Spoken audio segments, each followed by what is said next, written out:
Blessings upon you today, and welcome to our Cornerstone. Wow, our word for the week. I'm Pastor A.T. Curry. This is our weekly Bible study, which also incorporates the upcoming Sunday school study as well.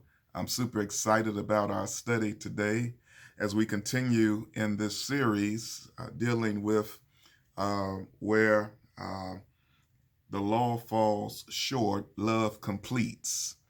And so today we're looking at the Gospel of St. John, chapter 7, and we're giving particular focus to verses 14 through 24. It's entitled Jesus Glorifies God. Our past two or three studies, we looked at Jesus confronting hypocrisy, Jesus silencing critics, and now Jesus glorifies God. All of these studies are intertwined, they're linked together by issues that are going on, particularly with the Pharisees and others who were so stuck on tradition and the old law, religious law, that they lost uh, the ideal that it's not about the law, but it's about grace and mercy. The law cannot save an individual. Works cannot save an individual. I've said it before. We do not work for salvation. We work because of salvation. It's our appreciation for what Christ has already done for us at Calvary and then daily in our lives. And so once again, Jesus is confronted with this in this Gospel of St. John, chapter 7. And although our primary focus is on verses 14 through 24 of this chapter, let's take a glimpse back, beginning with verse 1, to help give us the context of verses 14 through 24. So, St. John chapter 7, beginning with verse 1. The New International Version says, "After this, Jesus went around in Galilee. He did not want to go about in Judea because the Jewish leaders there were looking for a way to kill him. But when the Jewish festival of tabernacles was near, Jesus' brothers said to him, 'Leave Galilee and go to Judea, so that your disciples there may see the works you do. No one who wants to become a public figure acts in secret.'" Um, his brothers are saying, you need to go where you can be more popular. Uh, but the undertone of what they're saying is really a disbelief of him being the Messiah. They did not believe him themselves, but they're saying, if we just need more attention, let's just go to a larger market. Let's go to a popular place. And so they say, no one who wants to become, verse 4, a public figure acts in secret. Since you are doing these things, show yourselves to the world. And verse 5 even says, for his own brothers did not believe in him. And then verse 6 and onward, therefore Jesus told them, my time is not yet here. For you, any time will do. Jesus says, I just can't show up anywhere at any time. There's purpose and destiny in what I do and where I go. Jesus again knew that if he went too early,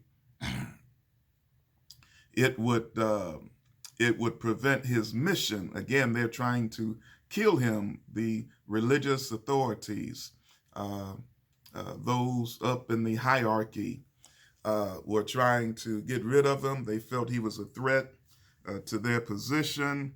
They didn't believe in him. They didn't want to believe in him.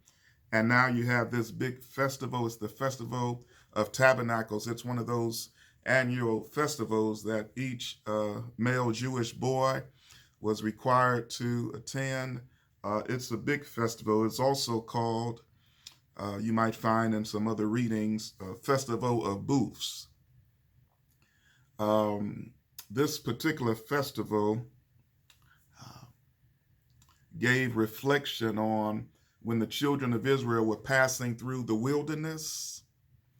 And so you remember they were traveling from enslavement, captivity, Pharaoh's Egypt land, crossing the Red Sea, and then trying to get to the promised land flowing with milk and honey, but 40 days there in the wilderness.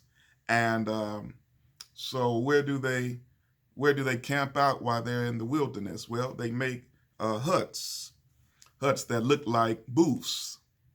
Thus, Feast of the Tabernacle, or Feast of the Booths. It was made of branches and leaves, limbs, and the like. And so it literally looked like booths. So it's the Festival of Booths. And so Jesus says, no, you all go ahead. You all go ahead. Jesus himself knew that even his brothers didn't believe in him. He said, no, you all go ahead. If that's what you're looking for, you all just go ahead and do that. And but my time has not yet come. And then he says, and let me share with you the Messenger translation with verse 6 and onward.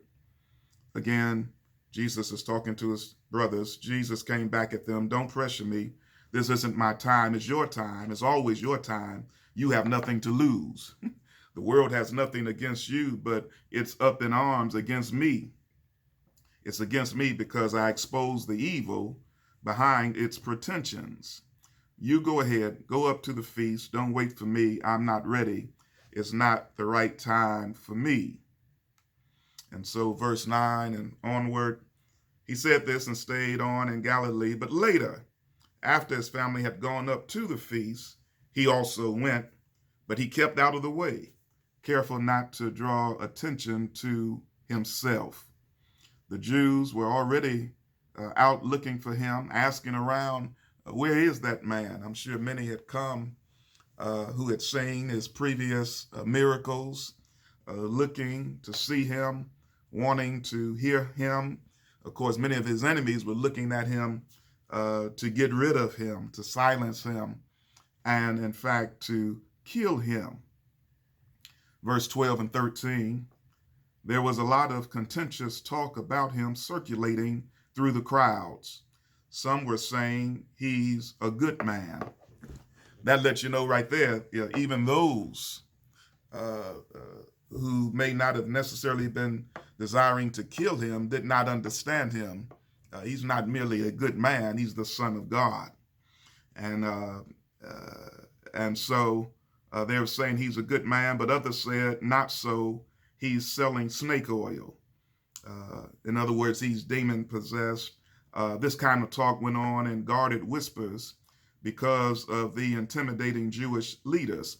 So even those who did not necessarily want to kill him had to be careful about being overheard talking about him, and the Jewish leaders thinking that they were for him. And then they would have persecuted them for supporting him and or not speaking against him. King James Version says in verse 16 and onward,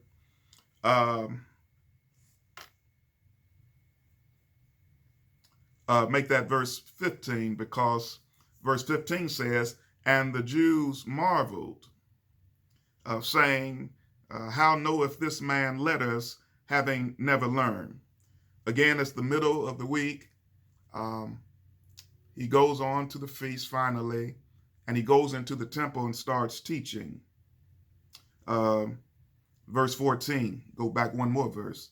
Now about the midst of the feast, Jesus went up into the temple and taught. And so he's teaching there, and the Jews there, no, they never saw him in school. He did not go to their universities. He did not go to their seminaries, but yet he's teaching. And the Bible says he taught as one having authority, not as one being learned from books and just studying the law. He had some intimate knowledge and understanding no one else has. And verse 15 in the New International Version says, the Jews there were amazed and asked, how did this man get such learning without having been taught? Jesus answered, my teaching is not my own. It comes from the one who sent me.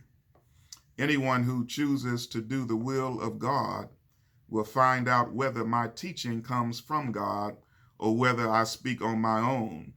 Whoever speaks on their own does so to gain personal glory.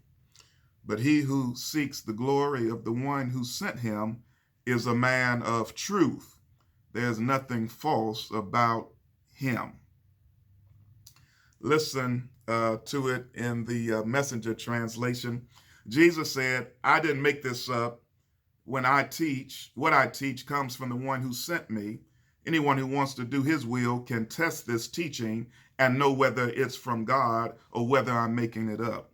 A person making things up tries to make himself look good, but someone trying to honor the one who sent him sticks to the facts and doesn't tamper with reality. It was Moses, wasn't it, who gave you God's law? But none of you are living it. So why are you trying to kill me? Again, these Pharisees, these Jews who were so stuck on tradition, the law, having to do things a certain way, they put the law over love. They had mandates, but no mercy. They're mad at Jesus because, most recently, at the time of the text, because Jesus healed the man at the pool of Bethesda on the Sabbath day. And they just went all up in arms on that. They say you ought not do anything on the Sabbath. But I shared with you in the last lesson, Jesus said, if you have an ass or an ox that falls into a well, a pit, and it's on Sunday, will you not stop everything and do what you're going to do? Well, if you're concerned that much about an ox and an ass, how can you be mad at me for healing a person on the Sabbath? And so you see how hypocritical they were. They were hypocrites. That word hypocrite comes from a word that means a mask that an actor would wear so that they could pretend to be someone who they were not.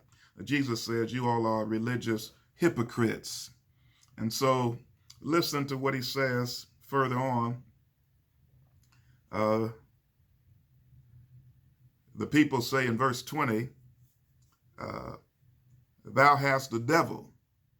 They're accusing Jesus having a devil. Who goeth about to kill thee? He already knew they were trying to kill him. Matter of fact, later on in this chapter, around verse 44, 45, it becomes even further known. Jesus answered and said unto them, I have done one work, and ye all marvel. Again, healing the individual on the Sabbath. Moses therefore gave unto you circumcision, not because it is of Moses, but of the fathers, and ye on the Sabbath day circumcise a man. What is Jesus talking about here? One of their laws, and again, it's thousands and thousands of laws. And one of their laws says for every male child that is born, he has to be circumcised on the 8th day. That's the law. Has to be circumcised on the 8th day.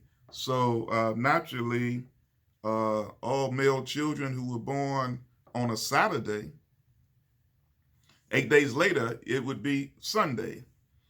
And so any child born, in other words, any child born 7 days before the Sabbath, whatever day of the week they want to say that is, they had to be circumcised. So if it fell on a Sunday, guess what they did? They circumcised on the Sunday. So they circumcised on a Sunday. And here Jesus is healing a whole body of a person on Sunday. And they're trying to kill him for that. So you see how one who is so stuck in tradition, the late Dr. Manuel Scott Sr. Said life is three-dimensional. You've got yesterday, today, and tomorrow. You have past, present, and future. And he says if you get trapped and caught up and hung up in any one of those three dimensions, you have lost touch with reality. And we see that with so many people and even so many churches today. They've lost touch. They've been trapped in the past. And when you get trapped in the past, you can't even appreciate the future nor receive what God has for you in the future. You can't have joy in the present and can't receive what God has for you in the future because you're still stuck on the past. I share with you all the time. You can't get hung up on what you lost in the past. You can't lose your mind on that because you're going to need your mind for what God has for you in your future. But people who are so stuck up on tradition, the law, the past, you got to do this thing one way, this way, this way, this way. They really are hypocrites. Jesus says, you talking about circumcision and doing that on the Sabbath. But here I am healing a whole person, the man at the pool of Bethesda. And you got a problem with that. And so it says, Jesus says in verse 23, if a man on the Sabbath day receives circumcision, that the law of Moses should not be broken, are ye angry at me? Because I have made a man every whit whole on the Sabbath day. And he concludes this discourse by saying, judge not according to the appearance, but judge righteous judgment.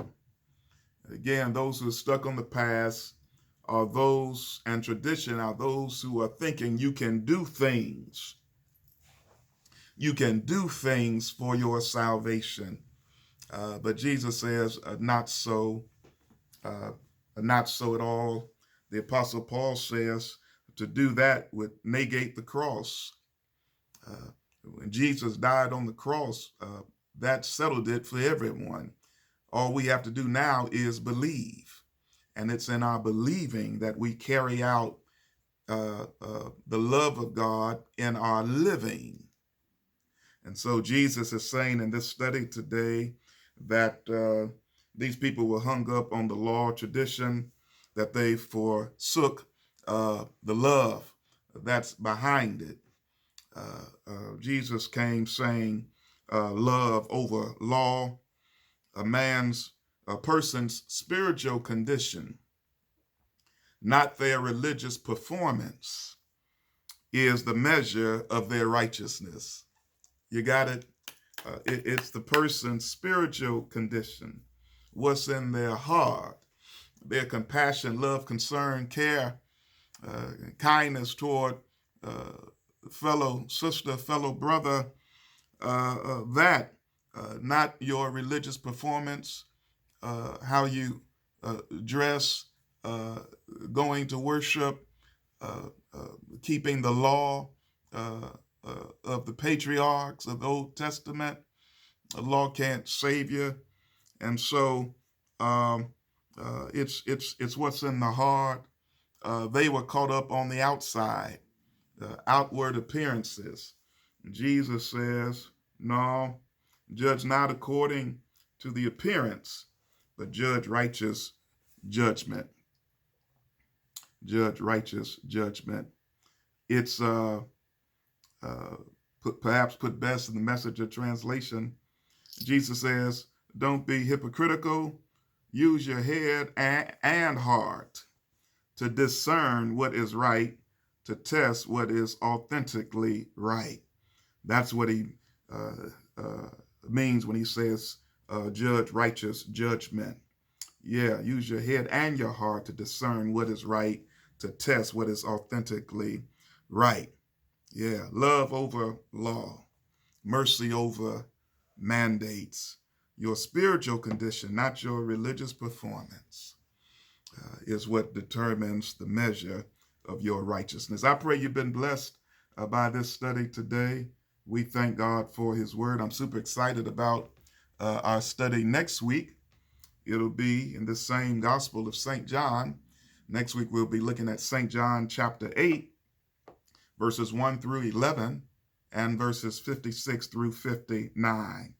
Jesus prevents 2 stonings. And so I can't wait to share that with you. God bless you. God keep you till we meet again. Again, it's Pastor A.T. Curry here at the Cornerstone Church. Come see us when you are in the area, 640 Ebenezer Church Road, Fayetteville, Georgia, on the Peachtree City line every Sunday morning, 9 a.m. We just have a wonderful time in the Lord. God bless you. Till next time.